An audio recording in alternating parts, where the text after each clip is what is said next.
Hold it. For the love of Jane Russell's big fat horse's ass on toast, stop ringing that goddamn bell.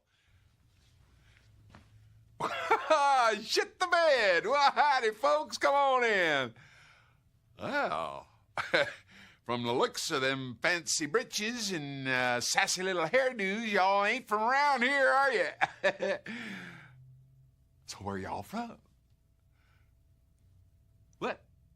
I didn't quite get that. Obviously all y'all is mutes, 'cause you wouldn't be fucking with me now, would you? No.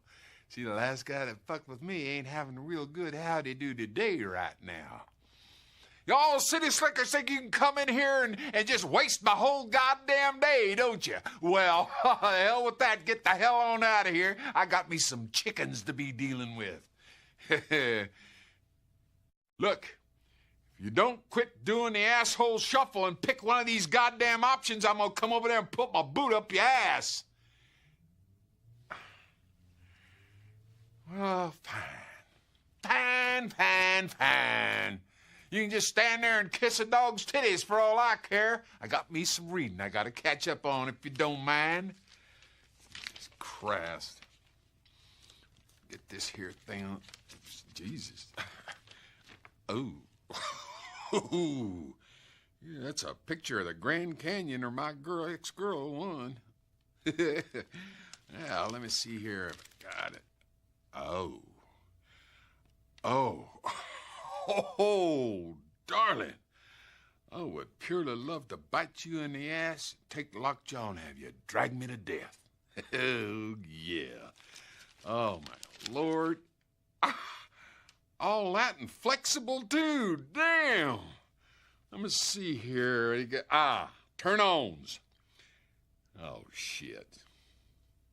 Long walks on the beach, candlelight dinners, puppies. Fuck. Oh, turn-offs. Rude people. Violence. Clowns. Fucking whore. What the hell are you all still doing here? What, are you in love with my ass or something? Well, why don't you just get up off that couch and come here and kiss me on my ass then? Jesus Christ. Oh, well, fine. It is now official. You have just wasted most of my fucking day. It's lunchtime already. Damn. You will excuse me, won't you? Well, thank you very much. One of them juicy motherfuckers. Oh, yeah. I love this shit.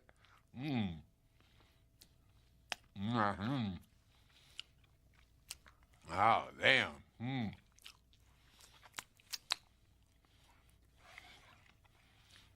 Y'all got to get a laugh, I'm telling you. I bet you these go over real big at the police station. Damn.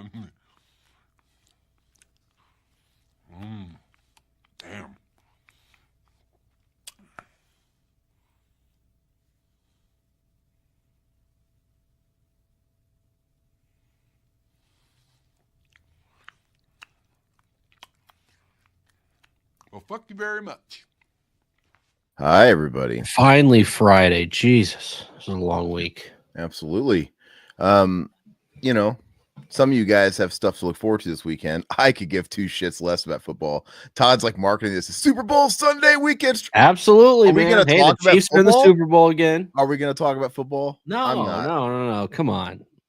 That's a great Super Bowl commercial. The Everybody at my commercial is classic. everybody at my job, of course, is shitting on the KC Chiefs, you know, because now that all like the honeymoon phase is ended, now they've become the Yankees. Yeah. Where They're everybody the Patriots. Everybody hates them, but fuck them. now, you know. You don't like the Chiefs? Fuck you.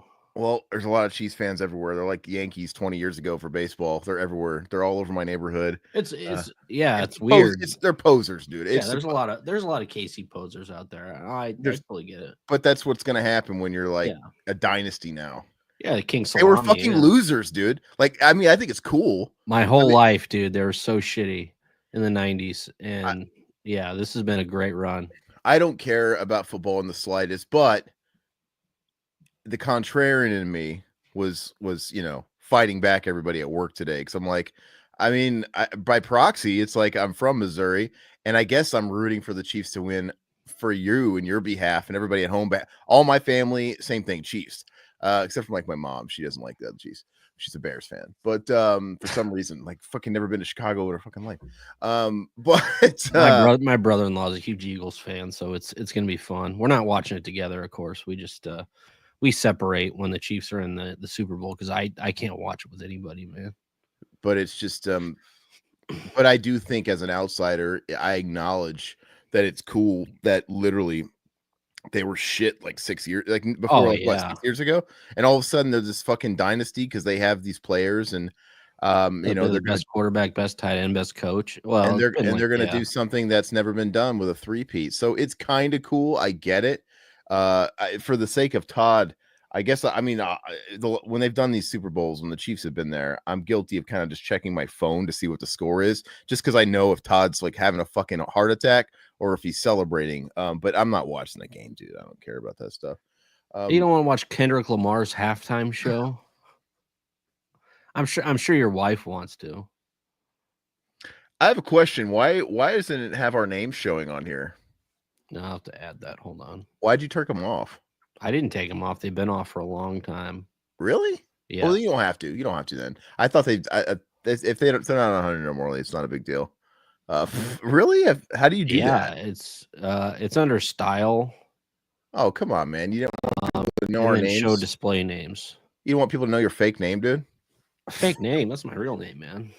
You know what's funny is I'm out there. It's fine. Everybody knows my name on here. It's, whatever. I'm not hiding, but I don't go out of my way to promote this stuff at work in that. No. This is my this is my time, my personal time. Well, but anyway, there's some guy that works in my department that knows about this, that found out about it. And he's a great guy. He's a sweet guy. Todd would love him. He's a middle-aged guy that likes Limp Bizkit. It's all good in the hood, right? Yeah. And he's like in his 50s. Anyway, super nice guy. I'm not dissing that at all. But he likes to talk. And one of my coworkers, who is now in a leadership position, messaged me the other day, like, you have a podcast? Like, this person is like, what are you talking about? It's like, who's asking? Because I don't want people to know, dude. No, I don't promote my podcast either. They're like X person is going around saying, hey, you have a podcast, you check it out. And I'm like, well, and I just kind of told this person on the down low, like, yeah, I do, but I'm not trying to, it's not exactly PC. I don't really want people to, I mean, it's not bad. We're not like a bunch of racists or anything, but you know what I mean? Like, we make jokes. Oh, I totally get it. And anyway, I was just like, just leave it alone. Anyway, he's been like pushing it, like next day. So did you check it out? Look it up. The next day, look it up. Like, I'm gonna go hang out with a buddy of mine tomorrow, who's my closest buddy here, my work buddy. Yeah. We're gonna go to the Phoenix Open, PGA. Oh, nice. Okay, that'd be fun. It's Scottsdale. Yeah. He goes every year, and he always invites me because he gets free tickets, and I always say no. But I'm like, this time I said yes. I'm like, fine, I'll go with you. I mean, I don't pay for it, but I'm like, fine. I'll go as an experience. It's not my thing. I've always had a weird kind of like want to understand golf, and like, I understand golf. I know how golf is. I know the rules. I wish I could be into it. Like, I one of these days I want to like really commit to trying. It's fun, man. And the PGA golf tournaments are a lot of fun too. So yeah, well, you'll have a good time. Happy Gilmore accomplished that feat no more than an hour ago. Yeah. Well, good for Happy Gilmore, my God. No, so anyway, I'm gonna go with this buddy. He's a work friend, but he's like my best friend out here, and I'm gonna tell him, because he works in office. I'm not there to defend myself. I'm gonna be like, hey, you need to take this guy and explain to him, like, stop, like, silence him. I totally see. I don't want him to get to more leaders and people that are higher up. Like, check him out. He's on there. I don't want people to dig around too much, man. No, I'm with you. I'm with you, because I mean, people don't get the nerd. I mean, like, if I separate my work people from my, the people like my hobby with, like I don't want people at work. Look, Like yeah, if somebody one of my buddies from work came into my room and they saw all the stuff that I have, they'd be like, God, you're a freaking loser. it has nothing to do with my people know my hobbies. Like I go on camera See, all the time. I don't even do that. I don't even do that. Apologies for the coughs, gosh. I can't get rid of this cough. I don't mind my hobbies. I mean, people see this kind of shit in my background when I'm doing work meetings and stuff all the time. I make it known what I'm into. That's fine. But like I don't want the people I work directly with every single day to be on the up and up of every stream and podcast I do. That's fucking weird. Yeah. Like, oh, did you watch like, the show on Thursday or Wednesday? It was funny. like, oh, Aaron, when you said that thing about Big Stan with a floppy cock, that was great. That's the last thing I want. No, I hear you, man. I hear you. Look, I didn't say anything wrong. Big Stan was of a certain persuasion. He was a black man, and he fit the stereotype. He had a monster dick that I was sexually assaulted, frankly. And, maybe there's POCs in my workplace, which there is, that might take offense at such a positive stereotype such as that. Well, what does the color have to do with it? I'm a storyteller. I'm trying to paint the picture. He's like, and what was with that accent you were doing? Is that supposed to be a black guy? I'm like, yeah. I don't mean bad by it. No, I totally get where you're coming from, because you got to be on your P's and Q's when you're in the office, man. And it's just separating work and state. And anyway, like this guy, like I said, he means well and he's great, but I'm like, I don't want. Like now that he keeps bringing it up to people, like I want my buddy Brian. Sorry, almost doxed my friend Brian. Oh well, who cares? First name. But anyway, I'm gonna tell him tomorrow. Like when you go to the office, I want it to be like the Happy Gilmore, or no, the Dumb and Dumber. Do you realize what you've done? Just go up to him, grab him by the ears, and basically fucking, very nicely tell him, we don't have to go full casino yet, and you're burying him in a ditch in the fucking desert. But this is strike one. Send him a message for me, Brian. I get it. I get it, man. Like, you want to shut up? Well, even like my in-laws or my I mean, they bring up they don't even watch it. If they came up to me and just started talking to me about an episode, I'd be like, I don't know what you're talking about. Yeah, let's listen. Yeah, my name's Todd. Sorry. Who's this Riverman you're talking about? Well, Riverman's funny. There have been times where I've regretted not sticking with the stage name. Oh yeah, because then you're just like, no, that's not me. Yeah, well, come on, man. Now, the thing is when we started this, it was audio. There was no faces. So like the Riverman and all, and Red Rocket, which I ditched naturally. We could bring it back. Is it not too late? I could scrub it. I could like just kind of go through every video in the past, re-upload them, edit. Me saying Red Rocket instead of my name. But you also got to think the majority of people in your office, even the girls, I'm sure they have like OnlyFans and stuff. Oh, that'd be hilarious. But nobody's probably found them. So I'm sure it's like PG compared to what they're doing. Oh, I know. It's just awkward. It's great if Zakito, dig through the Aaron and Zach rabbit hole. That is 100% what I'm talking about. In fact. Look, now luckily for me, we have so much content. I feel like the further back you go, the worse it gets. And luckily, most people wouldn't even dream of going that far. They would just skim the first thousands page. Of hours. It's 1,000 commentaries. It literally, we've got over 1,000 videos, and they would just skim the first page, which none of this is bad. But yeah, I don't want them going down and finding some of those older episodes where you have Mark Forzak talking about PDF files and getting a little dark with the humor.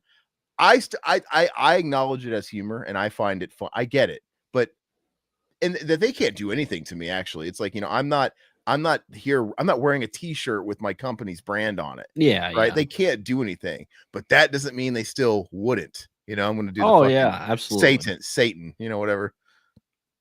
Absolutely. Fucking the head of the department, the president's gonna come up to me. So, you think we all have black dicks, do you? Like, what? Oh, I meant big dicks. I didn't mean to say that. Damn it. Look, Big Stan is out there smiling somewhere, and he's making some woman smile right now. But I don't know, man. It's just one of those things, and I've been finding it really awkward, and I just hope it dies down.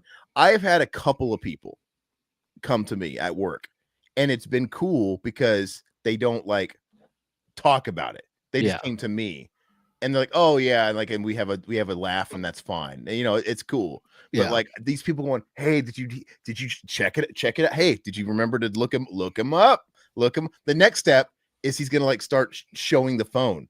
Look here. They're in meetings. I know they're in God, meetings. don't. Oh God, that would be the fucking worst. Yeah. I've had that similar shit like that happen. Yes, or people want to be like, "Oh, ask Aaron about it. He knows." Look, he's got a thing. Like, no, what are you talking about? I don't know what you're talking about. Oh, you guys wouldn't like it. Let's just move on. Yeah.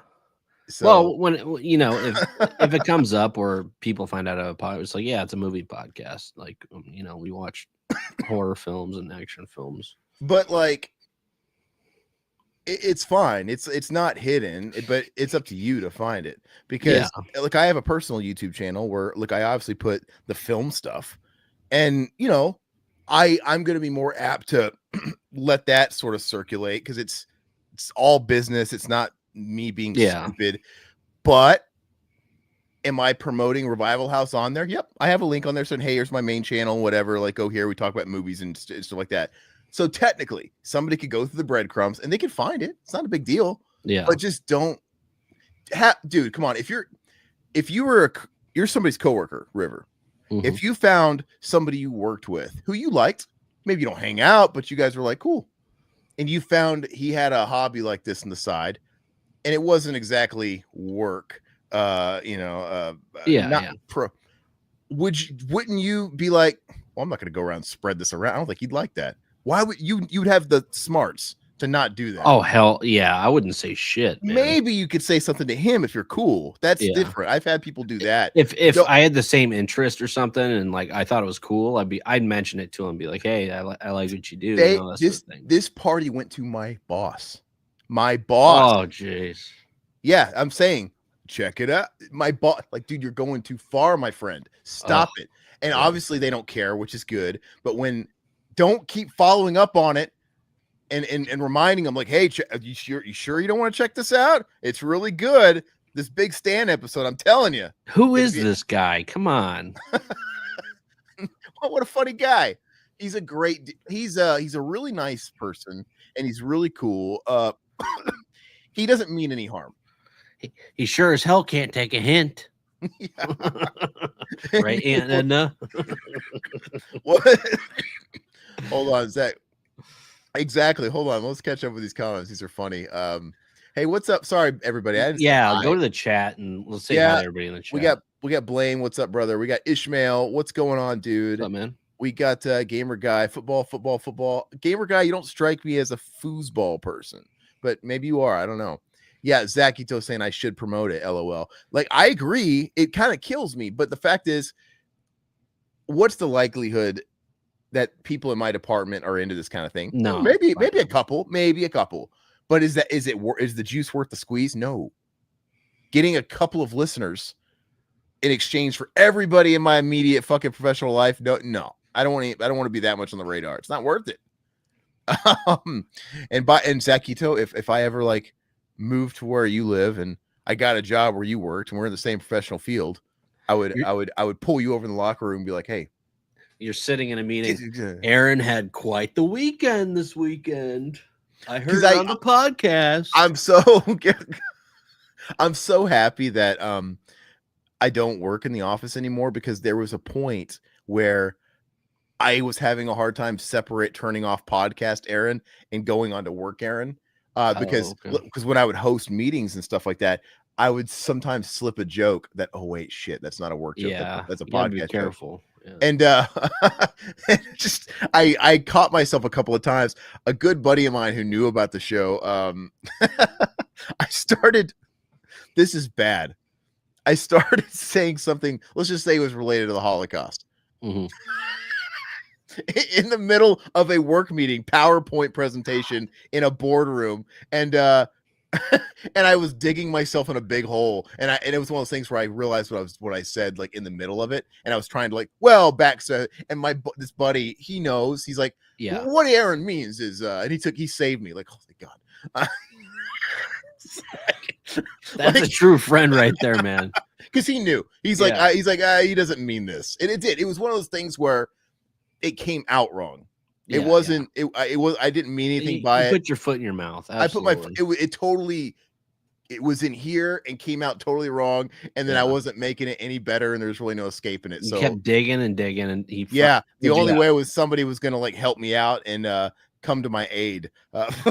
Otherwise, I might not have worked there past that day if I would have kept digging it. You never know. But it was kind of like one of those. What's that, like the Big Daddy in the courtroom? This guy knows what I'm talking about. The black guy. I've gotten talked to a few times in past jobs. Really? I'm not going to get into it, but I was lucky I didn't get shit canned at a couple jobs because you made a comment that was foot and mouth. Yeah. And was it like a situation where you legit forgot your surroundings for a second, or you didn't? Because I didn't intend. I didn't forget my surroundings. One of the bosses was listening in on a conversation that we didn't know that they were listening in on. Oh, that's dirty, dude. Yeah. Dirty. Yeah. So were you just having like a private chat with somebody? You called them? It was a group of guys, group of friends, and we were talking about just talking about like home life with the wives and stuff like that. And she was listening in. We didn't know about it, but I wonder why. What was the point? I would understand if you had a job where you had to call out to people that were like customers. That I understand, like they monitor maybe, but why would they listen into just a private, like, because I could just call someone up at my job during the shift and, ask them about something and shoot the shit for a minute. That happens all the time. So it was like one of those type of sessions, like a personal. It was like, well, I mean, we do, well, where I work, like I could be working overnight, like in the middle of the night to get stuff out for the company. And, we work as a team together. And then like you have that one person on the team that isn't in on the jokes and all that stuff, and they take offense to shit. And especially if you're like a bunch of guys talking in private. We're all guys, And it was a female. It was like a locker room talk. Yeah, I feel like that's inappropriate. Look, I'm not saying privacy excuses being like an asshole, talking shit, or being a racist or like a total big. That stuff's never cool. But everybody talks a certain way that they wouldn't talk in every scenario. That's just reading the room. I think it's your right. It's my right to have these talks with Riverman here on this show. We can make jokes. We can make light. We can talk about crap. We can talk about movies. We can watch R-rated movies. We can make jokes about. This is our right because this is the space we're in. And like, yeah, I mean, if I'm totally professional at work. Yeah, and if somebody like tried to make a thing and they like sent a clip, or somebody cut out a clip of a show of me talking about Big Stan and how I was assaulted, basically. I'm talking about my plight here, guys. You're making fun of it. I'm not making fun. Like, I was scarred. And then they clipped it and they sent it in a bulk email at work. I would be like, what of it? This is my personal time. I'm talking about this. That's just like sending out somebody's like Facebook message about politics or whatever, like the news of the day, like that. Like, why would you even bring that shit up? I don't know. And like I said, I know a lot of those like closet racists, they're casual racists. I grew up in the South and the Midwest, and in Missouri there's just a ton of it, man. And I knew tons of guys where behind, when there's not a person of color around, they're saying the N-word like it's out of style. They're saying, and that's terrible. I've never said that word. I don't say stuff like that. I think I'm not mean-spirited. I think there's a line, like, just, you can joke, you can be playful, but like, I don't ever want to cross the line of being mean-spirited. But take it like smaller to a lower level. You've all been with a bunch of guy friends where you've talked about like, oh man, that chick was so hot. That's not quite the same as catcalling in public in actually doing this to somebody walking by and being a chauvinistic pig. And dude, got like locker room talk. Like, Yeah.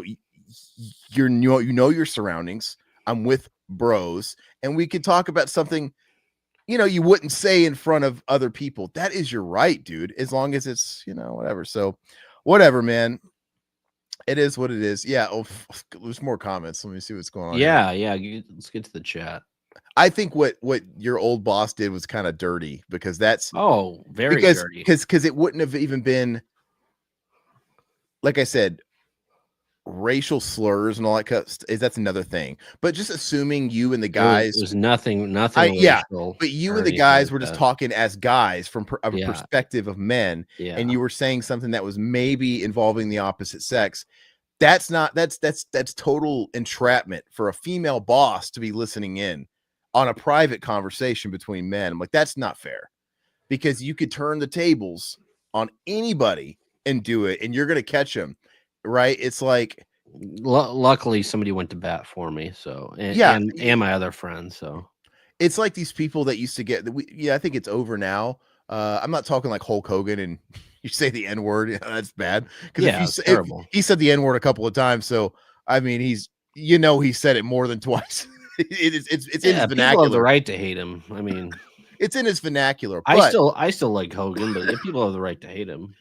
But there's been people, when it was going rampant with canceling people for a few years there, that said elementary stuff, like nothing even remotely on that level.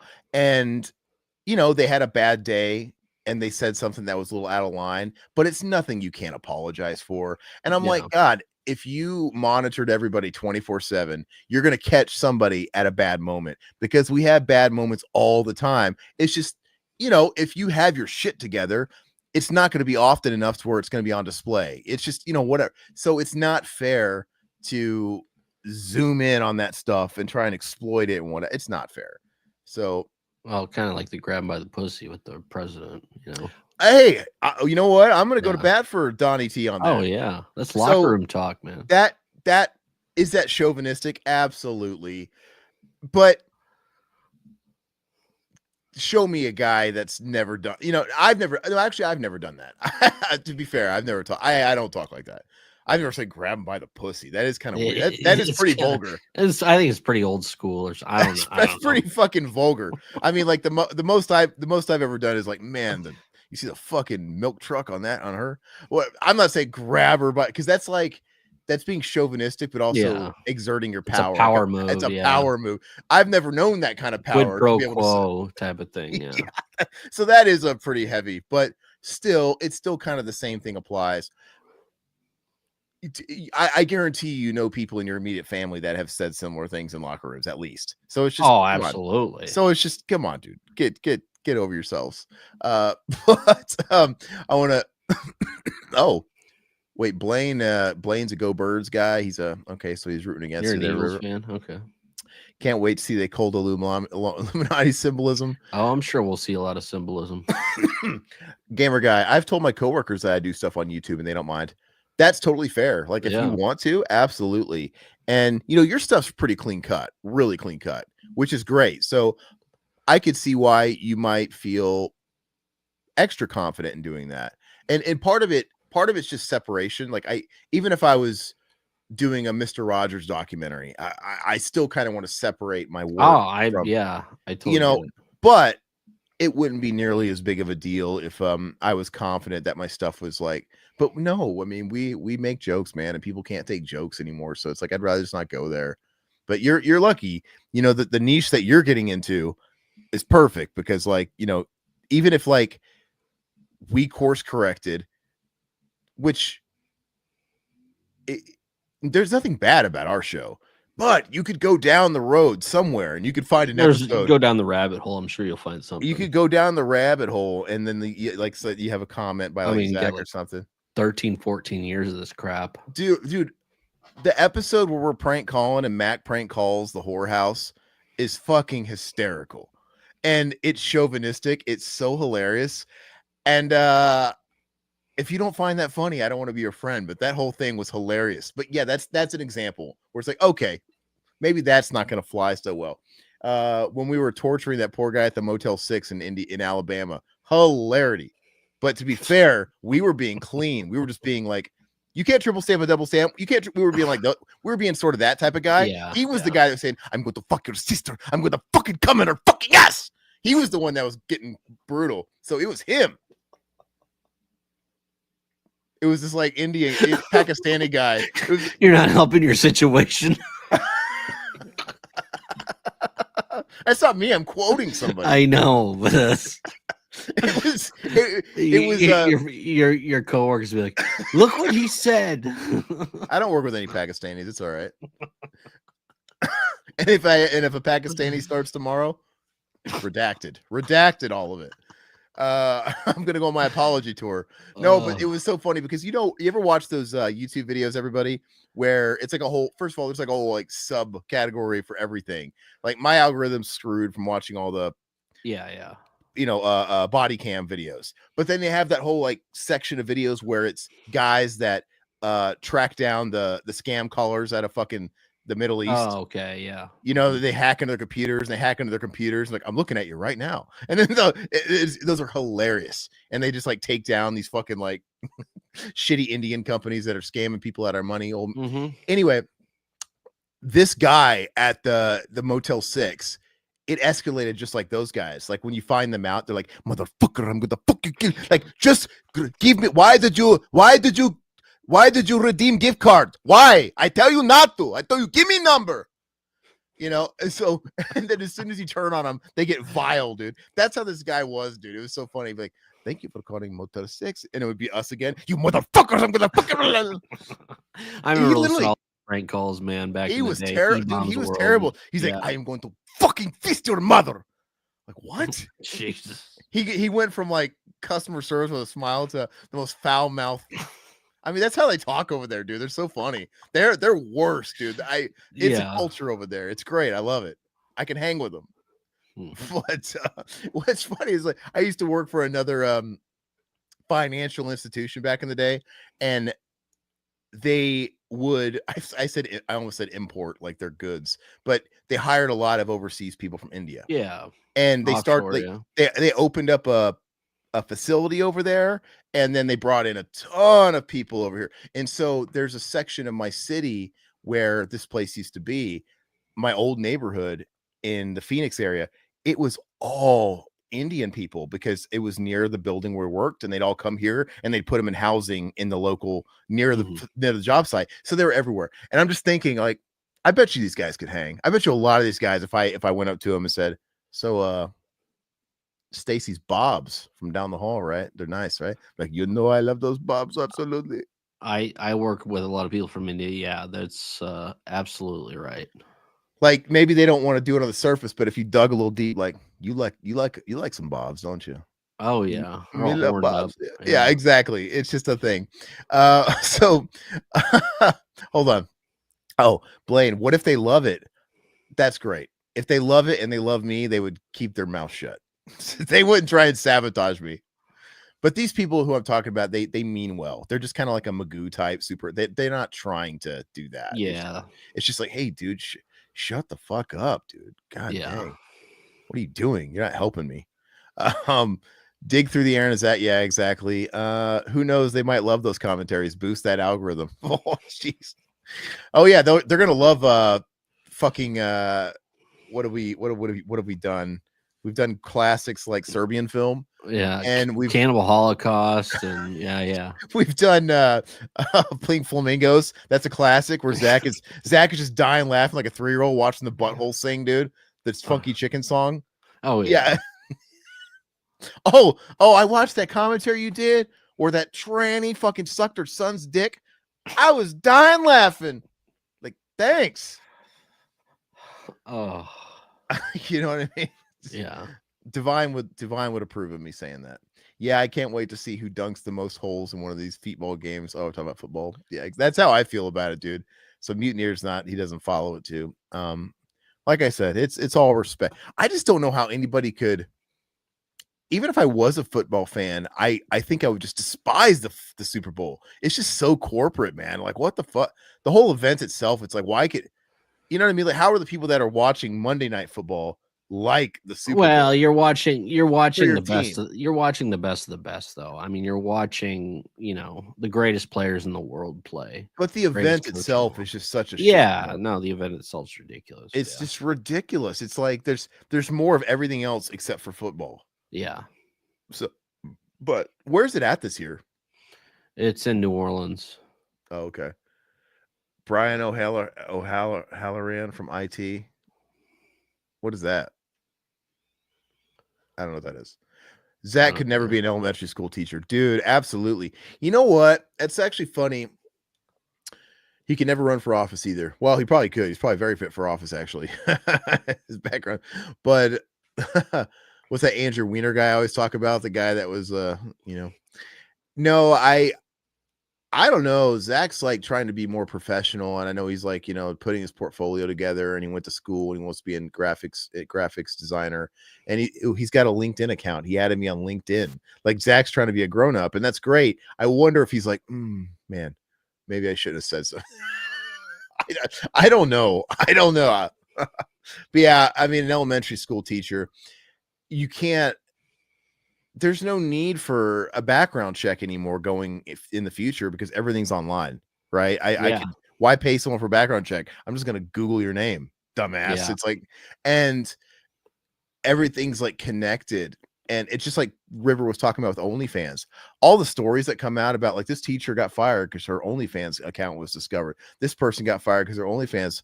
I'm like, I mean, at what point do you just accept that people are doing OnlyFans?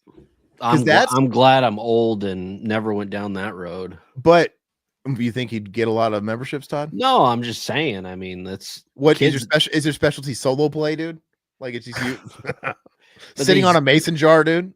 But these Zoomers are doing the most vile shit on there, man. It's I just don't. But what I'm against it. Let's just put that out there.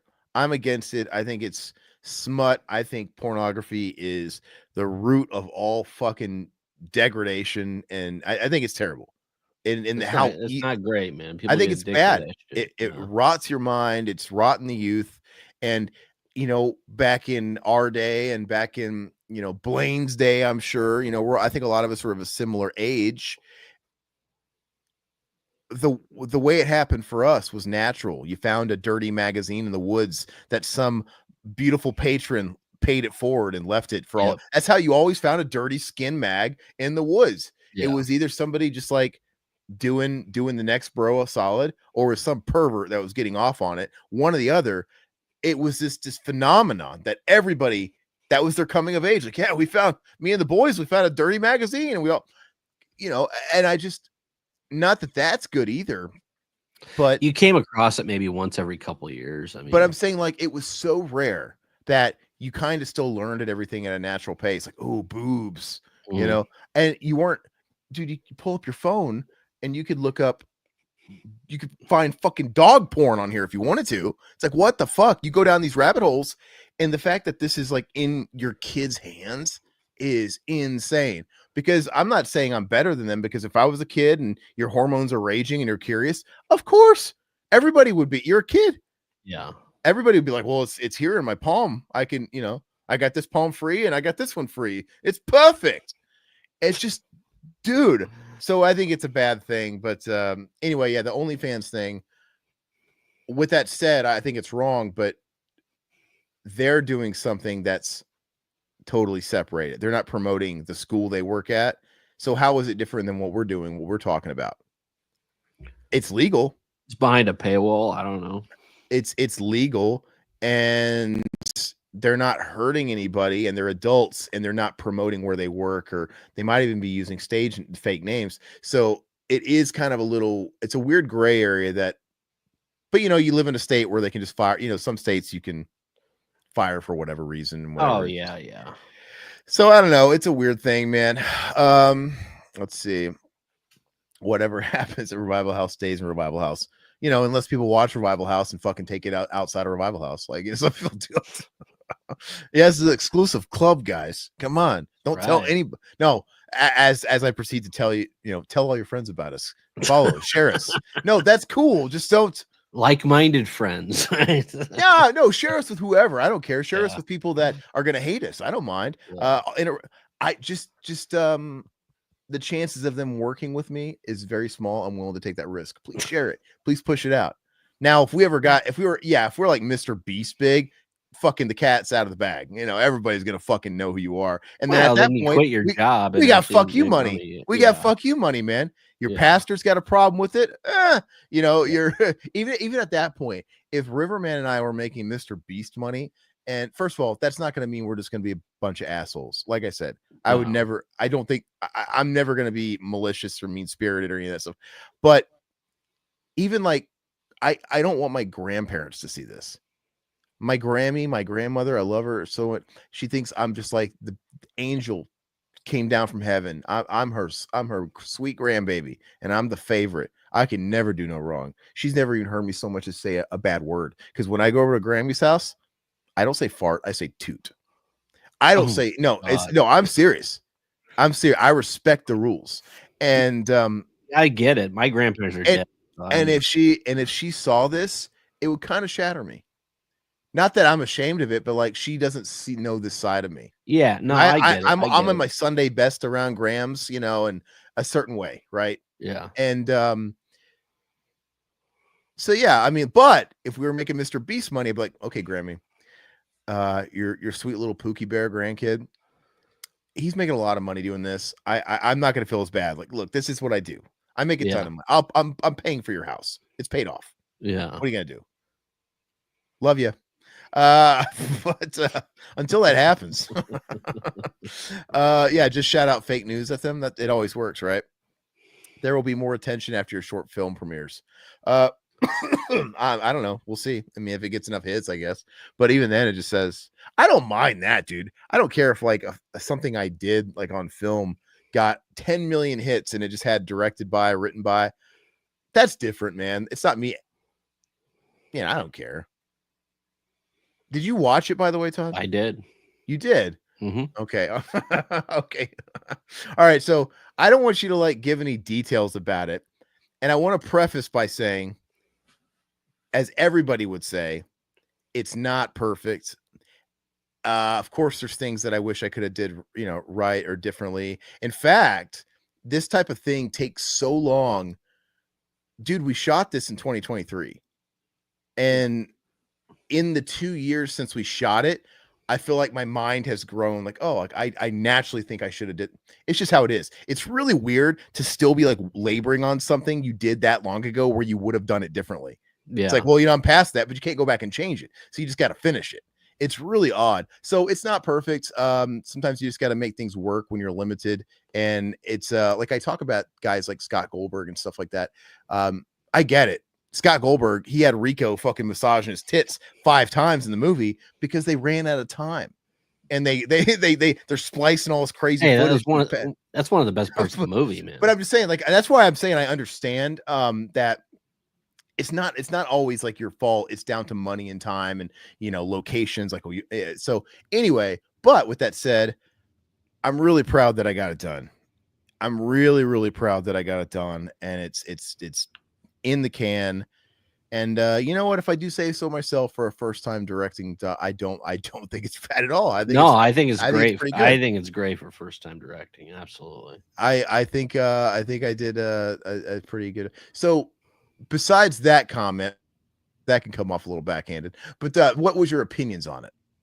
I really enjoyed it, man. I really dug the main actor. He seems like he's related to you. That makes sense. Really?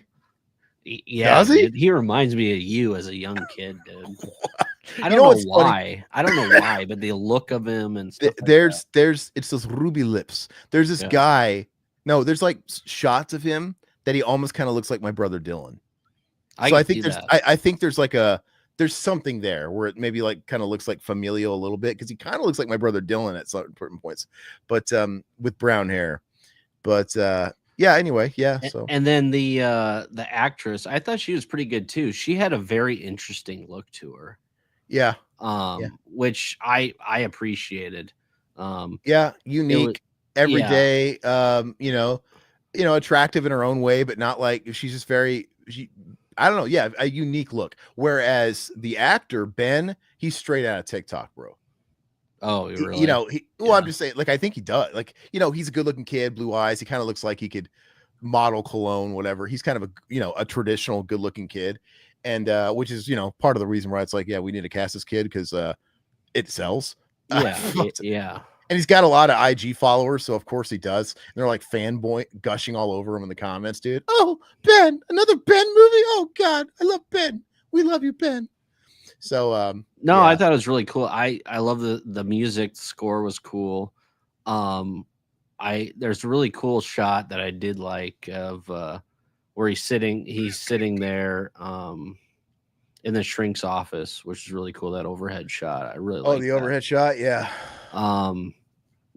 Yeah, that was done in studio, and we actually rigged it up and everything else and did it legit. Yeah. The ending was really cool. Kind of explaining kind of his backstory. The ending was I really liked that. The actual cutaways after the credits rolled, I thought that was really cool. Oh, the stuff I spliced during the credits. Yeah. So I know we're being a little vague to you guys because you haven't seen it, but yeah, we don't want to ruin it. That was that scene, that stuff you're talking about was originally the last scene, and I thought it doesn't work. The last scene, to me, the story ends when it cuts to black and the credits. He's like, but the one, and I didn't like any of the dialogue because there was dialogue, there's a whole bunch of stuff with that last scene you're talking about. Yeah. And it just wasn't working. It was just a giant exposition dump. And I did it because people were, because some people were complaining, like, why? What happened to him? Like, why do I have to explain it? Yeah. Like why? Like, can't we just like fucking put it? So I did that, and then I ended up cutting it in the editing room. Like, you know what? Fuck it. It's gonna piss off the actors that were in it, but it is what it is. But I really like the way you did it. But I said there's value. I said the value I like is there was one woman that was pregnant, right? And I'm like, I like it because that represents sort of the cycle. I'm like, you know what? I want to keep the visuals of it. I like that, but let's get rid of the dialogue and let's chop it up and put it in the credits. So, I get my cake and eat it too. I have my real ending, and then you still get a little bit of that throughout the credits. I'm like, okay, it's kind of nice. So yeah. The one thing that caught me off guard was the beginning when there was no sound or anything. The opening credits. It was just I kept like I rewound it twice because I was like, do I not have my sound on? That sort of thing. No, that's not unusual for like a short film. That's just I get it. It's just sort of like a title card at the beginning. I would have liked putting in my head. Here's how it goes. In my head, I figured, okay, the regular credits, like you put the main credits at the front, you put my name, my producer, stuff like that. A couple of the guys, cinematographer, and then you kind of put the actors and everybody else at the end. You might put the stars up front. I was thinking, let's just play those credits during the opening scene, like just while the scene's progressing, and that would work very well, and it would not burn time because you want to keep it as short as possible. But the one thing I didn't think about is everybody that had a hand in it. You saw like the brandings. Yeah. Okay.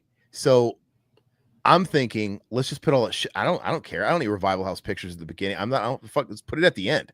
Let's just cold start the film and keep it easy. Show like the main credits while we're doing that slow crawl and great. But that's not how it works. So like these people, like the post guys, Giacolito, they're the post house. These guys are like, no, we want it at the beginning and the end.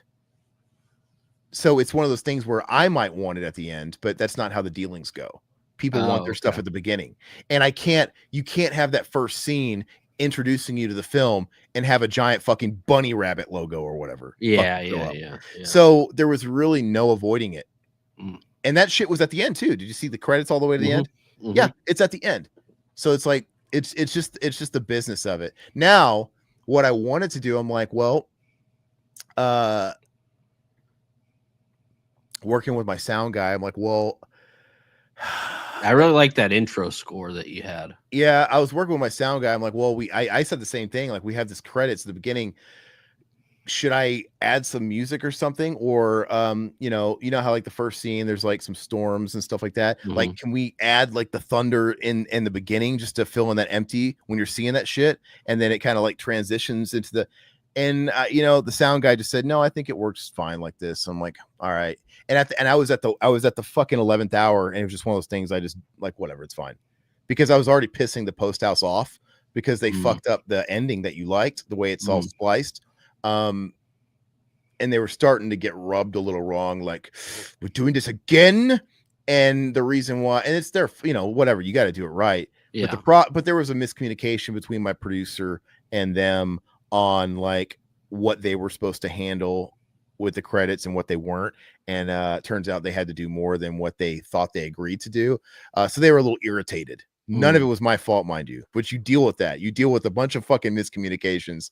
Yeah. And so it was one of those things where I had to pull teeth to get them to fix the ending. It was driving me fucking crazy.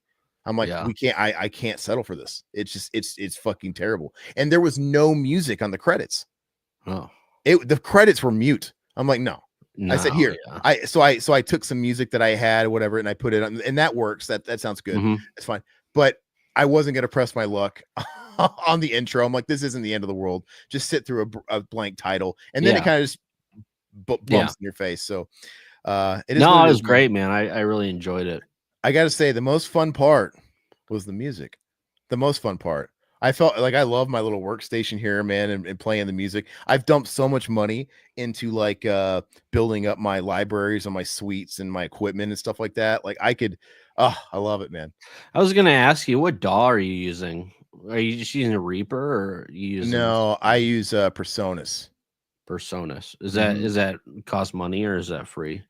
No, it costs money. I use Studio One. PreSonus, Studio One. Studio One, yeah, okay. I have like a 6 months trial to Studio One. I love Studio One because I feel like they're all different. I hate it because you could sit there and commit to learning. You could commit to learning one of them, Ableton Live or something. Yeah, and then you can't just take that knowledge.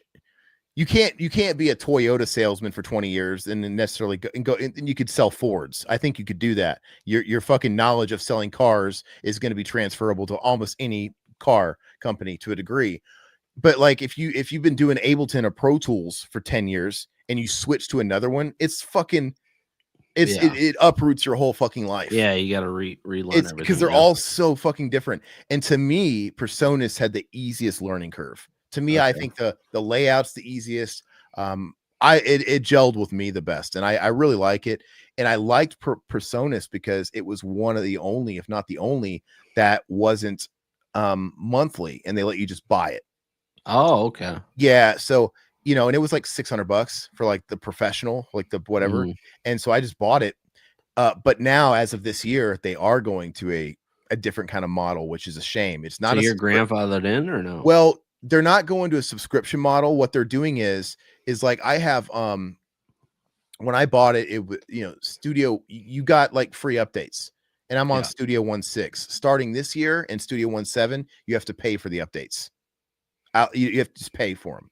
Gotcha. So it's still one time. So now it's like, you really look at, okay, what's new in Studio 1.7? Is it worth paying X amount of dollars for those features? Yay or nay? So it's not the end of the fucking world, but it's like, it's annoying, right? Because like, I thought I fucking paid for this.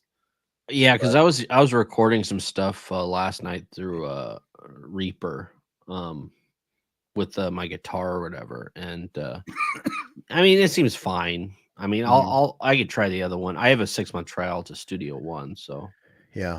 PreSonus is awesome. I really like it, so definitely check it out. I'm sure we're boring people talking about that shit though. But yeah, the music, the actual scoring is the most fun part. Like, I would have so much fun just kind of doing that and working on that and doing that for other people.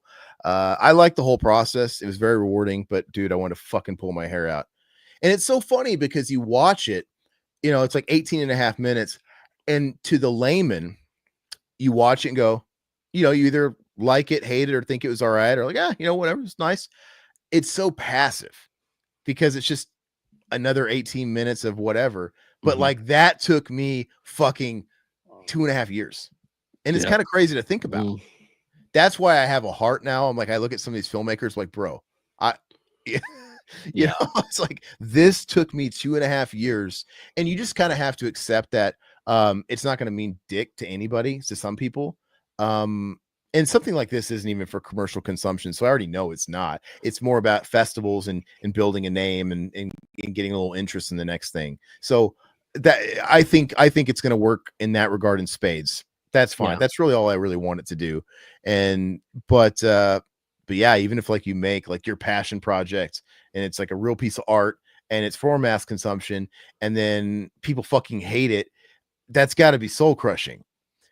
Now, if you're somebody that happened to make a salary and you're one of these bigger directors, you can at least go home to your wife and say, I still got my check cleared, you know, whatever. Yeah.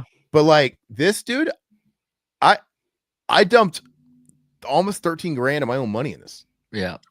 So, and then the budget is a lot more because, you know, I had a lot of people working for reduced rates or a couple of people working for pro bono for certain things. So if you stack up all the stuff I had in it, I mean, I don't know if it looks like it, but this is probably if I really wanted to nickel and dime it and really add it all together. And then when you talk about a budget, you're technically I didn't fucking make any money. All I did was pay money. But technically I would command quote unquote a salary for directing, writing, music, all this shit I did myself to save money. And I mean, this thing would have cost 30,000-40,000 easy. Oh yeah. You know, the sound guy, dude, my sound guy, Aiden, his name's Aiden Adair, you know, the local audio, the boom mic guy. The sound recorder, super nice guy. I felt terrible because, you know, we only have so much funds and, you know, we're working with people, we're trying to cut deals. And we had a deal cut with him and I had my producer call him. And then he said, hey, he said he would do it for X amount. He's good. Cause we was like, we can only, I know what his rates are. And his rates are like fucking, can't afford them.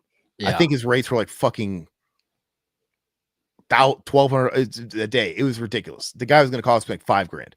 Yeah. And, you know, and I said, hey, my line producer, he's like, he calls these people and he offers them what we can. And then he called me back saying, yeah, he's down. You can call him. Like, okay, great. And I think they've already hashed out all the money. Cause that's one thing that like, I didn't want to do. I'm like, that's why I had a producer. I'm like, you fucking talk about the money. I don't want to sit there and work out fucking money with people and get I don't want that. I just want to die. I'll pay for it. But anyway, so I called the sound guy and he's like, he kind of just said, yep, I talked to Oscar. I'll do it. I'm in. Great. Like, all right, cool. Awesome. There was a miscommunication. We get done filming. And then last day of shoot, we're starting the last day of shoot. He was under the impression that he was going to make what we offered him per day. Oh shit. Which was a cut because but we offered it to him for the full 4 days. Oh. And then I had to go and apologize to him. And I was like, oh no. Like he's been doing this whole time. We worked 16-hour fucking days. 4 days in a row. We're not union, so this is overtime hours. Yeah. So and you know, he didn't make good money. Let's just say that for the hours he put in. And it was like I didn't want to insult the guy and I felt bad. I said, hey man, I'm sorry, I was miscommunicating. And he was super nice. He was like, no, man, it's my fault. He explained. It's like, yeah, dude, I called you and you said you were in, and he told me that I'm so sorry. And like I remember all I could do was, here, man, I gave him I had a bunch of shit from I had extra like battery cases and chargers that I had for the cameras and I bought for the shoot. We were here, man, just take all of it. Just fucking need this extra shit for your equipment. Like, it's nothing, but it's like, here, you want this, take this. You want a fucking SSD card? Take it. I felt terrible. I felt fucking horrible, but he was really cool. And he's like, no, man, I had a great time. This is a fun shoot. It's all right, man. It was my fault. I was like, jeez. Wow. So it's just like, yeah, man, people really came to bat with this. And so I don't know if it looks like it, but it took a lot of time and it cost a nice chunk of change. There's a park scene in this film. You know, the park scene, which by the way, I think that's my favorite scene in the film. Did you catch my cameos in it? My favorite is your cameos, man. My cameos. Oh God, yeah, I was busting up laughing. Which Dude. the park scene. Yeah, you can Yeah, see that. yeah. And at the beginning. But how okay, so I don't want to spoil this. I love how that scene turned out with the modulations and the Yeah, audio yeah, and yeah. and it was cool and the slow-mo. I think it was really, I really think it cool. turned out good. Yeah. Yeah, I know. I think it turned out good too. And nothing's perfect. Yeah. But I do acknowledge that a lot of the things that I see imperfect in it, it's only going to be caught by me. Yeah. Because nobody's going to watch this multiple times. It's not fucking Aladdin. It's not The Lion King. And this is literally designed to go to festivals, people watch once and Do you vote think on it. do you think Tom Savini would like it? I have watched this fucking thing no less than 500 fucking times front to back. No less. Mm. And so of course I'm catching little things. Like I catch little things like holy shit. Like, and it's at this point it's like little Easter egg shit that nobody would find. And if you do, good job. Like little inconsistencies because it's just I'm so like to it. But Tom Savini, yeah, how much would he charge me to give an endorsement? Get a quote, dude. Get a quote. He doesn't even watch it, dude. Yeah. he sends me a quote in the mail to use. Like he watch it. The greatest thing since Night of the Living Dead. Best 20 minutes of my life. Except when I was fucking his mother. Yeah, exactly. But no, I'm glad you know. Can you all I want the people out there, not that it's competition. Is it better than Lush's first short? Oh hell, man, yeah, it's way better. I don't think that short film even had music, dude. There was no sound or music. There's no sound design. It was all shot on tape, and there was no sound. Like when you see T-Bird hitting a fucking mallet on a fucking, it's just the sound of the fucking camcorder picking up the sound of hitting a mallet. Think you're a movie star. So when are they going to be able to see it? The chat was asking that. Oh, were they? Let's get caught up here. Blaine. Sorry, guys. Oh, you're talking about Ben? Yeah, he's hot, man. I'm glad I got him, man. I kind of rewrote and redirected the script for him because originally his character, I wanted him to be a little older and a little bit more like just rugged and beat down. And it's not because the kid was a good looking kid. He was just the best actor. And then it was down to him and this other guy who actually had the look I wanted, where he was a little older. Yeah. Like in his 30s. And he was a little bit more rugged. He wasn't so pretty, but not unattractive or anything. But he was like, okay, this. But Ben's performance was just was just better. I'm like, damn, he was good. And this other guy was solid and he had the look. Ben didn't have the look I was looking for, but he was really good. And then I'm like, but his look's not bad. Yeah. You kind of want a good looking kid. So it just worked out. So it is what it is. Oh, I was going to say, okay, you know what's funny? Let me give you an example of how things shit goes wrong and you have to think on your feet. So Todd, that scene you're talking about, the credits thing? Yeah. Okay. That scene was supposed to have a child in it. And the kid and their parents no-showed on the day of shoot. Like it's all scheduled. And we're like, what the fuck? Like literally no-showed. And you can't just circle back and necessarily do reshoot, because we did a couple of reshoots. Like there's a scene with a bus that was totally a pickup shot later, but the house, a location, sometimes you don't have the locations anymore. Yeah. The fucking dude that I got that location from, he came back a day early and kicked us out. So it's like, well, thanks. We have to fucking just shift everything around. Because we were dealing with like location shots, like outdoors, the parks and stuff like that. Yeah. We had a studio for the stuff you're talking about, the cool shots and whatever. And we had a house. So we had a lot of sets, dude, for a fucking short film, to be honest with you, a lot of locations. But the house was paramount. And yeah, so you have a guy that just fucking shows up out of nowhere and says, you know what? I'm back. I'm like, I fucking paid you, bro. Doesn't matter. Got to kick him. And then of course that guy, after we leave, he's trying to hit you up for money. Hey, this wasn't broken before you guys got here. Oh, I'm like, God. Oh, he was one of those guys. And I'm like, bro. And he is fucking this place was kind of a down. I'm not trying to slight the guy. He was a little difficult because let's just say he's a local rapper. Oh, okay. He's a hip hop guy, and he was nice, but I could tell his girlfriend was because she was like a little bit, you know, Yeah. the girlfriend was pulling the strings. He was nice, but I remember like I paid him for the house, and he was going out of town anyway. It worked out. It's like, yeah, I'm going to LA. I got this shoot, whatever, doing it. Okay, great. It was free anyway, and he made some money. And then after we paid him, in the middle of the shoot, we're still working out budget shit, literally get a call. And you know, it's this thing where it's his girlfriend, his lady. I'm gonna need more money, bro. After we made the deal, and we're in the middle of shooting, and he's got me by the balls because I can't say fuck you because we have to finish. We're doing it. So I'm like, it's not cool. So I had to give this fucker more money. And then the house was fucking filthy. It was really filthy, and it's in an old neighborhood downtown Phoenix. The house looks like it was built in the 50s or something. It's like it looks like Kevin Arnold's house. And in the inside is totally, you saw the way the kitchen looked. Yeah. It looked like fucking date. It kind of was cool. It had a charm to it. But we had to clean it. Oh, The house was great for what we wanted. You know, these people were, you know, renters or whatever. They're not gonna have a nice house. Perfect. But we didn't want them to be fucking white trash slobs, so we had to clean it, dude. We had to stay in this house for like long hours. Dude, there was like, you touch the walls, just grease everywhere. They had cockroaches and shit. Oh, and like, anyway, it's one of these houses where you like try and open the cupboard and you pull the cupboard door off. Like, what the fuck? It's falling apart.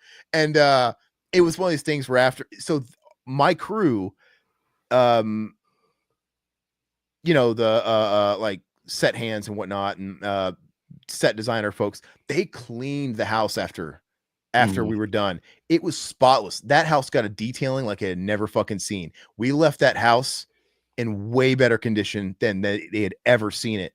And they had the audacity to hit us up for more money because like they're talking about like, oh, this light in the fridge worked when you guys left. And like, it was bullshit. Like, what are you talking about? Your fucking broken ass house? Whatever. Jesus. So like they had to, my guys went back in there. I replaced some stuff, and then they repaired some stuff. And these guys were like good old Mexican guys. So they're like, fucking yeah, dude. Like they're out there fixing lights. Yeah. It was stupid. So that wasn't the best experience, but it is what it is. You fucking deal with that. And the guy who gave the studio cost money, but I didn't pay for that studio. I worked it out because my cinematographer was tight with him, and he'd done a lot of projects with him. And all he wanted in exchange was he wanted it in memoriam, when it says in memory of Daniel or whatever. Wow, yeah. Okay. He's like, yeah, I just do it. I'm not dead, but it's cool. Like his studio, Painted Tiger Studios. I'm like, all right, whatever. So we worked it out, and it was a handshake thing. So a lot of that stuff, you know, and of course you got to work with these people. Like, okay, well, I'll help you out, but it has to be on a day where I have nothing else booked. I'm not going to lose money over it. And then like, you know, maybe I owe him one later, right? It's that kind of thing. But yeah, man, a lot of fun stories, a lot of cool experiences with it. You know, I'm going to learn a lot. The park scene that I'm talking about, which is my favorite scene. I love it. Yeah. It's cool. But we stole that shot. We didn't have a permit. No. Yeah. We dealt with an angry dad in the park. Like, we were shooting those people on the swing sets and whatever. Yeah. And which that's my buddy Brian, who I was talking about, the guy I work with. And I'm going with the Phoenix Open with tomorrow. The guy in the park. Okay. Yeah, he's my good buddy. We were trying to get this quick shot of just what you saw in them. And there was this guy, this big gym bro, jacked guy, and he's got his kid, and he lives like right across the street, and he's walking over to the park. It's fair game. We're stealing the shot. It's a public park. It's fine. But he came in, we're shooting, and he sits right on the swing set in our shot, obviously in our shot, totally fine. I get it. But we went over there and talked to him and said, hey man, I'm so sorry. Explain to him. We just need we just needed to shoot for like 1 minute. Yeah. A 1 minute shot. He's like, and we'll get out of your way. We know it's a public park. And this guy chose violence. He chose to be an asshole. He's like, no, fucking make me. This is a public park. You fucking make me. God, dude. I was like, dude, I understand it's a public park. Then my cinematographer had to come. So anyway, here's what I talked to him. He's like, I understand it's a public park. I totally get it. So you just be doing assault. We'll be in and out. And he was just being a hardhead. And so I thought we had understanding. I thought we reached an agreement. And so I left to go back behind the camera and go back to the van. And he wasn't getting up and leaving. And then, in fact, he got up and moved closer in our shot, closer to my actors, like to be an asshole. And then my cinematographer went at him, like, dude, and he was fucking being a little less cool about it. Yeah. But and eventually, and this guy, we had to wait him out. Oh my! It was just like it was a fucking stakeout. Like, all right, bro, play with your kid, get it out. And we're just there, awkward, and he's fucking just taking a sweet ass time to swing, enjoying every minute of it, to be an asshole. And we just waited him out, and we had to wait fucking like 45 minutes, and he finally decided to be cool and let us get our 30-second shot. And so all that stuff is money. Like we're losing daylight. It's like, this is our day to shoot here. We can't. So it's just, we dealt with bullshit like that, man. I would have told him I'll shove a tripod leg up his ass. That's, dude, he might have. I was like, when my cinematographer went over there, I was watching through the monitor, so I couldn't really hear him. I just saw him, like, he might have been threatening to shove a tripod up his ass. But when he came back, he was a lot more stressed than me. He's like, this motherfucking guy is being a fucking asshole. So that's ridiculous, man. But when I look back on it, it's fond memories. It's funny. I'll know now. I'll know for the future. So when do you get to see it? Sorry, guys. So, if you guys know much about like the film festival circuit, not all of them, but they each of them have different sets of rules. And for a lot of the bigger ones, sometimes one of their stipulations is it can't be public anywhere for them to take it. It can't be available anywhere else. Yeah. Some of the really prestigious ones, if you make a good enough film to get in like Cannes or something, or Toronto, some of them are like, we demand that we're the premiere. You can't have had it at any other festival. So, the bigger they are, usually like the more strict they are. And then like a lot of them are digital's fine, but a Cannes or a Toronto or a Tribeca, they want an actual digital kit. They want you to send a hard drive with the raw film, the whole fucking 100 gigabyte, 200. They want you to send the materials. So like if I happen to get into one of the bigger ones, I'm gonna have to go back to my post house and get them to hook up that. And I'm gonna have to buy like a fucking terabyte hard drive and mail it. It's like I submitted to Horror Hound. Horror Hound doesn't want that, which is great. That's fine. It's like, it's digital. Like, just fucking take it, whatever. So yeah, it's just so basically, I want to see how it all goes first and see where I get into before I do that. But I do have the option to send you guys private links because it's not public. I could technically send private links. So I'm thinking about it, like a Vimeo link or whatever, which I have. I'm thinking about it. I think it should be a member perk, maybe. Do you think it should be a member perk? Yeah, absolutely. Because it's really not for anybody's eyes or anything yet. I don't know. Yeah. I'm thinking about it. Let me stew on it. And then as far as like the festival window, it's only about a year, because most festivals, a lot of their stipulations is like, this is the 2025 season. Like, your film cannot have been finished prior to January 24. So it's not like I can just keep in perpetuity, there's a window on it. But yeah, I'm gonna think about it, man. If you guys would like it, I might do it. Let me think about it. Shoot members a link. I think what's making me think about it is because like the people that made the film haven't seen it yet. Maybe I'll feel bad. I'd feel bad giving it to so I think I got to get it to them in this weekend, and then I'll feel a little better. But no, I want you guys to see it, man. And I'd be lying. I think they love it. I'd be lying if I said that. Like, I was very impressed, man. I was very impressed. I was not. Look, you could take. Hey, it's good for a first film. You could take that two ways, and this is how I say to myself.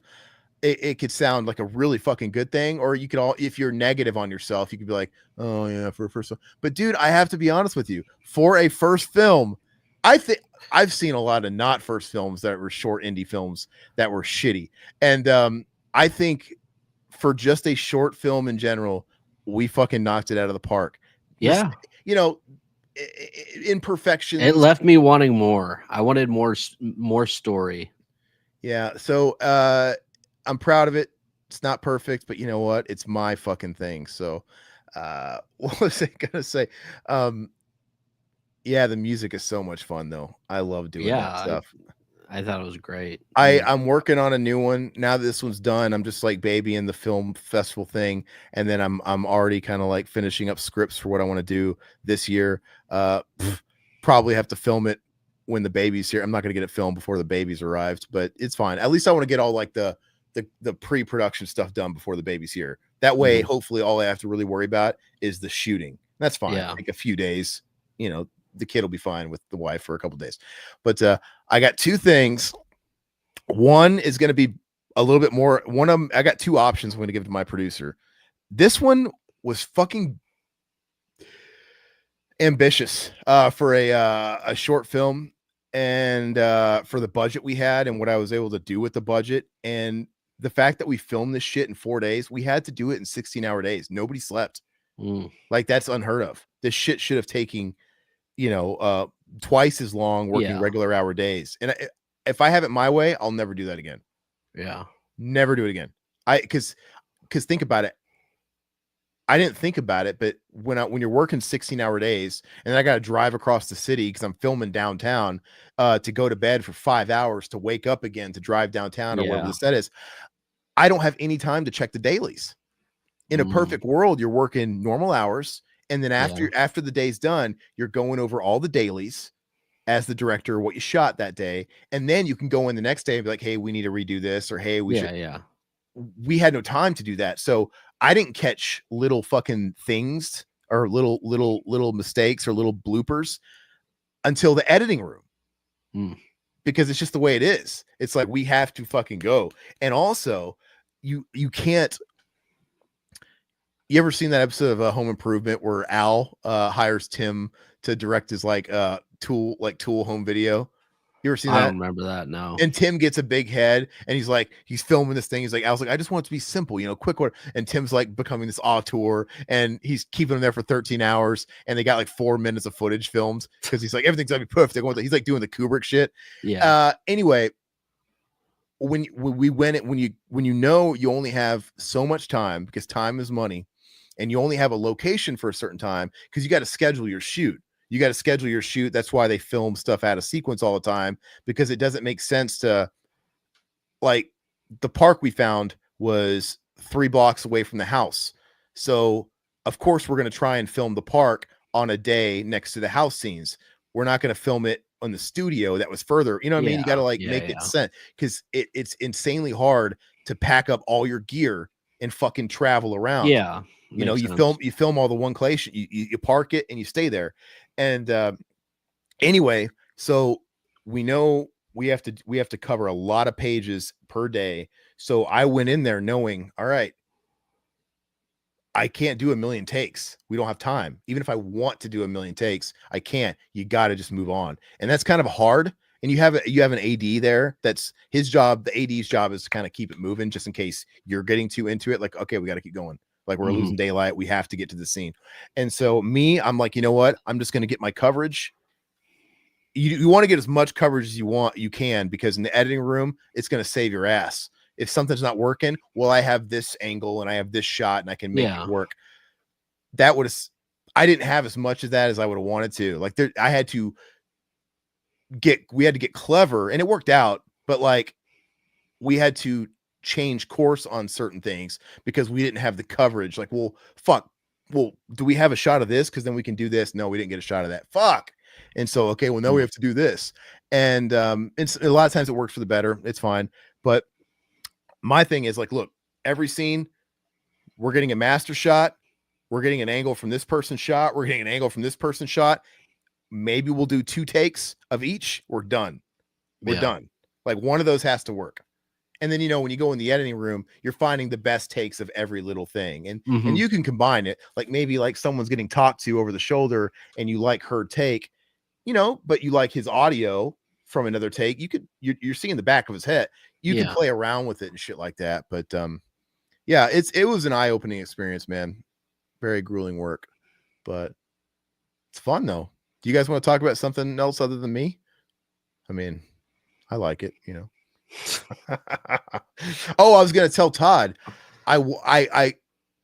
Todd doesn't have to, Todd is a film lover, and I appreciate that. Some people just want to watch films, but Todd is a big reason why, well, I love films even more. I would love for Todd to work on something with me.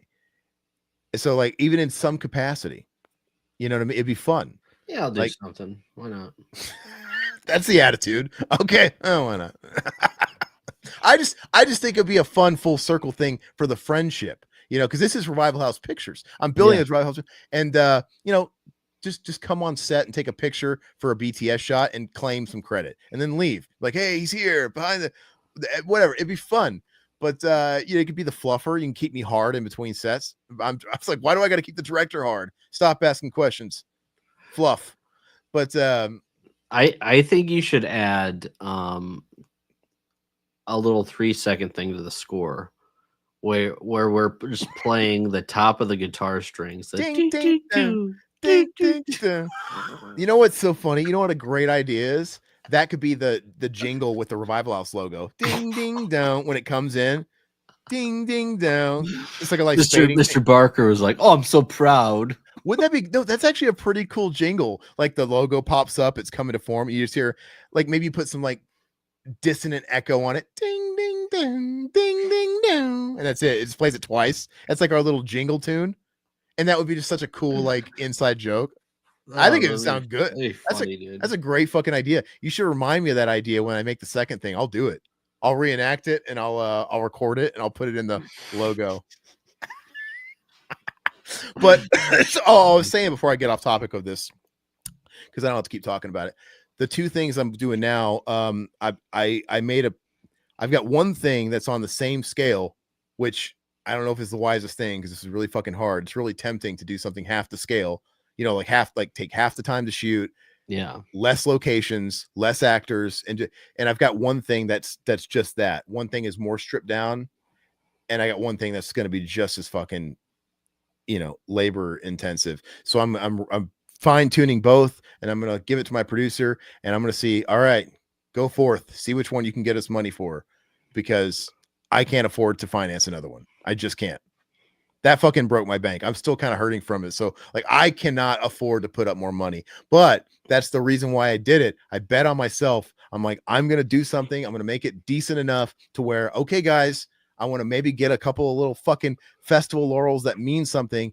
Maybe somebody will give me money for the next one. That's the whole plan. I think we need to reach out to Scott Goldberg and see if he wants to do like a zombie movie. Only if you can get me Eddie. You know, it's a package deal, I'm afraid. Sorry. You know what? I need Eddie. Have we seen The Substance? Yeah, we were talking about The Substance a lot with our buddy Pat. Yeah. He did a stream with us a couple weeks ago, and Pat hated The Substance. And you know what's funny? I did enjoy The Substance, but I do understand where Pat's coming from. Mm-hmm. Because it's my biggest. I think film is not that old. Like it's like 100 years old. It's not been around that long. And so I feel like we were peaking in the 70s. In the 80s, you had original stuff. In the 90s, you had original stuff. And then somewhere in the 21st century, we kind of felt like we ran out of ideas. And now we just started regurgitating everything a lot. Yeah, you are. But I mean, I don't know. I don't have any, let's say, a lot of these sentimentality you're too close to, you know. Well, no, I don't hold these new horror films in like high regard anymore. You just want to be entertained. I just want to be entertained. The classics are there. The classics are there. They're done. If they want to pull from some of the classics, fine. I mean, I know it's going to happen. Like I don't have high expectations. Let me just say that. That's art. You've always had art imitating other art, taking things here and there. But I just think that back in the 70s and the 80s, it had been traversed little to the point where, you know, like there was probably a point where you could do something that was The Shining mixed with Cronenberg, and it would have been really fresh. Yeah. But it's just been, those movies have been done so much. Mm-hmm. And Pat's frustration was the straight up like try hard shot copying and stuff. Now That all filmmakers do that. Like there's Yeah. literally a website. There's a popular service called Shot Deck. Mhm. And it's awesome. Shot Deck's awesome. You go onto it. I can't remember who founded it. There's a big producer Hollywood that founded Shot Deck, and it's this big database of all these shots from different films. And you type in the kind of shot you're looking for, like, oh, and you can narrow it down by like, I want a close up, I want face close. It's like kind of like an AI filter where it's like close up in a bathtub or close up on, and then it'll generate all these shots that match your search from films. And then you could scour and be like, oh man, and get ideas for shots. Like, oh, I love that shot. I'd like to save that to my portfolio. And then you could use it to make mood boards or even help you storyboard. So everybody does that. Everybody sees shots in a film like, oh, I love that shot. I'm going to take note of that shot, or I'm going to take a picture of that shot. But I think some movies are just almost sacrilege to steal from, and just she flew too close to the sun with The Shining. Like even Pat said, down to the corridor and the funky 70s color carpet and the long corridor shot, and then like her banging on the door like Jack Nicholson, I'll huff and I'll puff. These are iconic shots, and she's just ripping off a little too many in combination with when you have like the set in the bathroom, the set design looking just like the bathroom at the Stanley Hotel, the reds and the whites. It might be all right to steal a shot, but when you're mixing that with the iconic shot in a hallway that looks similar to, you have it look similar and you're doing the shot, and you're in a bathroom with the same fucking shot, you just reversed it, and the set design is very similar. You're doing a little too much. You got to be a little more clever with it than that. I totally get it. I just, I mean, other than that, I really enjoyed it. It was and the body horror element. You don't get enough of that nowadays. Yeah, no, I mean, at the end of the day, like we said with Pat, it's good for the genre. I mean, it's good for the genre because it keeps it alive, and the fact that, any kind of film that can show people, investors, that small budgets can produce big profits is good, because it's just going to raise all ships, right? Now, it's probably just going to keep making people want to regurgitate other films, but hopefully eventually we'll get like something that's more original, and it's never going to be 100% original. Like it's okay to take elements of things, but you have to do it in a certain way that's fresh and new. And and I like The Substance a lot, but it really is Cronenberg mixed with The Shining. It's literally just 2 or 3 elements with a female empowerment message. So, but it's crazy that they're propping her up as this big Oscar winner. I didn't see that coming. No, hell no. It's like they've selected this one to be the Oscar darling, because you always got to have your washed up starlet. They love these Mickey Rourkes and these people that come out of nowhere that have been dead for fucking 40 years to give them their comeback story. And that's Jamie Lee Curtis last year. Jamie Lee Curtis. It's Demi Moore this year. Yeah. Honestly, if I was Demi Moore, I'd be like, I kind of feel like the token old person that gets the fucking best actor. You know what I mean? What I mean? Yeah. But because it is kind of a token thing at this point.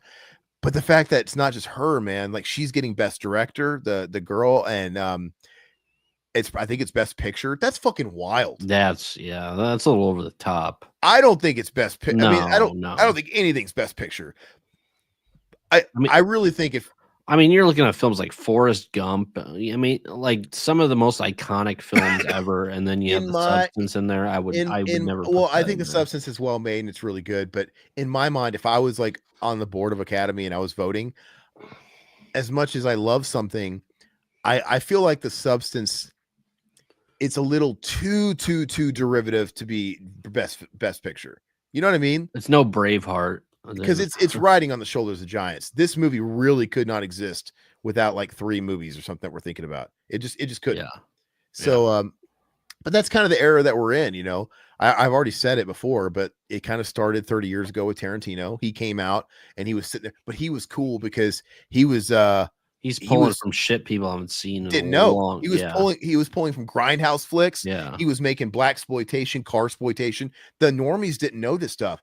I didn't know what blaxploitation was when I first saw Jackie Brown. So he was kind of a real gate opener. Yeah. So he was cool. But in the wake of Tarantino, then you have like the next generation. I said it a million times. I'm tired of beating up on Eli Roth. Eli Roth's And honestly, I can't think of her. I keep forgetting her name, but the director of this film, I loved her first film, Revenge, but it's just a revenge movie. It is a great revenge movie. We've seen them a million times. I don't need those to be original. It's fine. It's just like action movies. I know how every action movie is going to play out. Just feed me popcorn and let me watch the guy get the girl and fucking kill the terrorists. Great. And so it's junk food, but Revenge was really good. Yeah. But it's just a beat by beat ABC grape revenge movie. That's all it is. It's a grape revenge movie, except in modern day, involving rich fucking like crypto bros, but it's the same thing. It's a bunch of men that grape a girl and then she fucking takes them all out one by one. It's the same fucking thing. So it's just her, this movie, she just took from a couple of more inspirations, but so you can obviously make really good films with it. It's just I don't know, man. I would feel weird. As much as I love Revenge, I'd feel weird if I said, oh yeah, this is Best Picture, because I in my heart of hearts, I'm like, yeah, but I Spit on Your Grave already did this too. And it's like, yeah, they didn't get Best Picture. Like, why would I give this Best Picture if this movie didn't get Best Picture? And you know what I mean? Yeah. I totally but those awards mean shit anyway. Yeah. They don't, who cares? They used to mean a lot. When Braveheart won? Back in the 90s, I took him. Yeah. I'll tell you what awards used to mean something. Guys, I went down the YouTube rabbit hole last week and I watched the entire 1992 MTV Video Music Awards. Oh, really? Oh God, what a blast from the past. And I was watching these 1990, it was just taped off someone's VCR. Like they taped it, commercials and everything. So I love watching all that shit with the commercials. And dude, what a year to be alive, dude. It's like you should see the performers in this thing. It is a who's who. Oh, it's like fucking, it's Nirvana with the famous, like when Chris Novoselic throws his bass in the air where he's playing you know, so it's Nirvana, Pearl Jam, Guns N' Roses, Elton John. It's just wow. It's fucking and Chili Peppers, which I don't care about Chili Peppers, but they're doing like give it away. It's like everybody at their fucking peak Oh, Van Halen was huge with Right Now. They won Video of the Year. Oh, really? Now! Yeah. So it's just like a who's who, and all the little like skits they would have in between the broadcast. Like they had Dave Roll? No, they had David Spade because he was doing his famous secretary bit.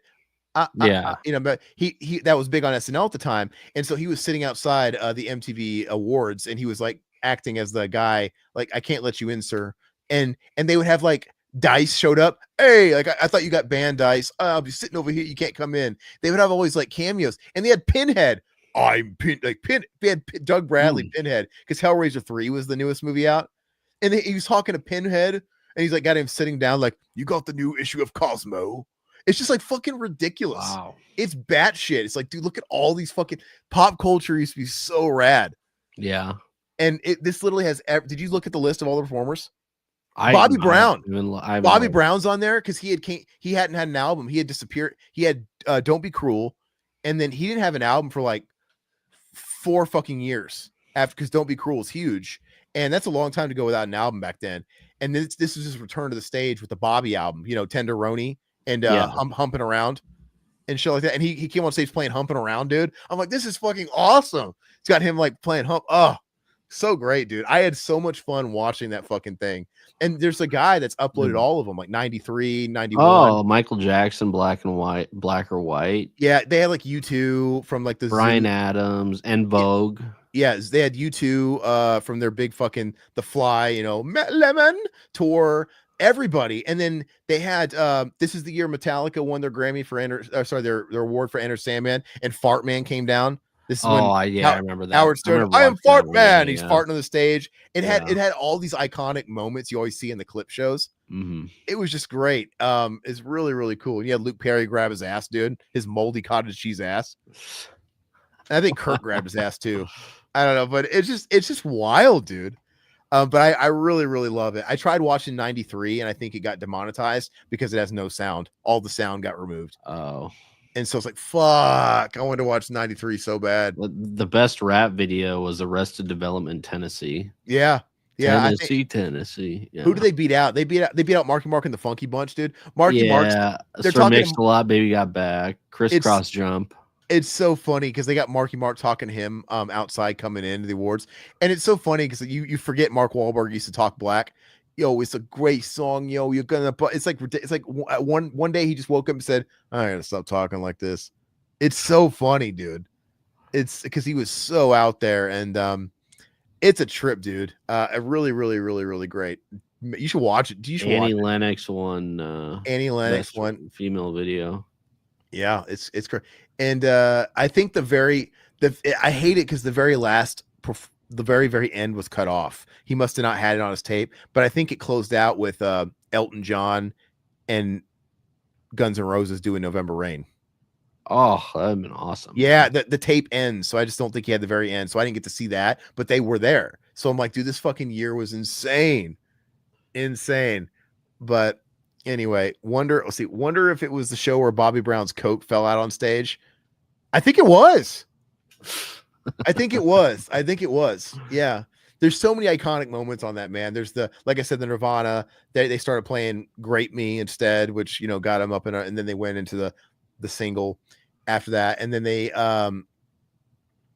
Chris Novoselic throws the bass up in the air and they trash the stage and it lands on his head and knocks him out. And then it's got they're calling out Axl from the stage because they're mocking him because they had a beef backstage or something like that. I love it. All those old fucking MTV beefs. Oh, absolutely. So they're so fucking great, man. But anyway, is there anything else you guys want to ask or talk about before we wrap up? I think I got to eat, guys. I've had Dances with Wolves beat Goodfellas. Come on, dude. 90. You'll have to see if 1991 Music Awards because they had Van Halen did Pound Cake. Oh, they performed? Yeah. Nice. Yeah. You had Poison, Talk Dirty to Me. I've seen that. You have Queensryche did Silent Lucidity. Nice. Metallica, of course, did Enter Sandman. Guns N' Roses did Live and Let Die. Don Henley, The Heart of the Matter. Oh, such a great song. Yeah. What else? Prince in the New Power Generation, Get Off, EMF, Mariah Carey, Paul Abdul, CNC Music Factory. You're losing me now. You're just like going down the shitter now. Yeah. CNC Music Factory performed? Yeah, dude. They performed their only hit. Everybody dance now, dude. Gonna Make You Sweat. Yeah. That's a great song. No, they performed 3. Wow. Things That Make You Go, They did that one. They did Here We Go, Let's Rock and Roll, and Gonna Make You Sweat. Everybody Dance Now. So they did 3 songs. I feel like 92's was a little stronger. Like the Metallica didn't perform. That sucks. And Van Halen didn't perform, but they were there and they were big presences at the show, but they didn't perform. So that's the only thing I would just pull over from 91 and put 92. Well, and Don Henley and Queensryche, dude. Don Henley with Queensryche. That'd be badass. Dude. Oh God, that would be crazy.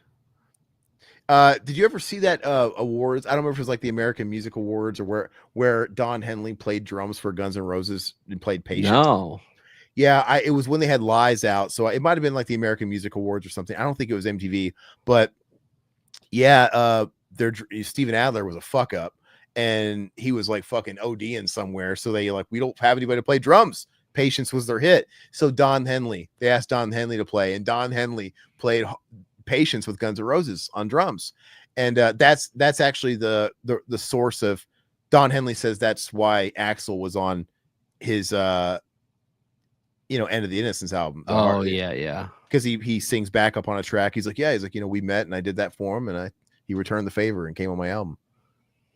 That's a cool, interesting video to watch. Don Henley drum for Guns N' Roses in like 1980. That's cool, dude. 1988, 89. It's really weird, but it's really out of left field. I love Don Henley. Like my grandpa loves Don Henley. It's just fun. I love great, Don. Man. My grandpa, all your grandpas love Don Henley, by the way. And my grandpa, he's a real great Christian man and stuff like that. And I love reminding him constantly. And we go home. I go home and we'll watch like Eagles DVD, like he loves it. He loves the whole songs. Like the Eagles are about the best there ever was. He's like a Hank Hill type, and he saw him. He did like the sprinkler system for the new arena in Springfield, so he got free tickets to go see the Eagles. Christened it. They came, and anyway, I remind him like, yeah, the Eagles are great. Hey, you remember that time in the early 80s when Don Henley was arrested in a hotel with a 13-year-old prostitute and a bunch of coke?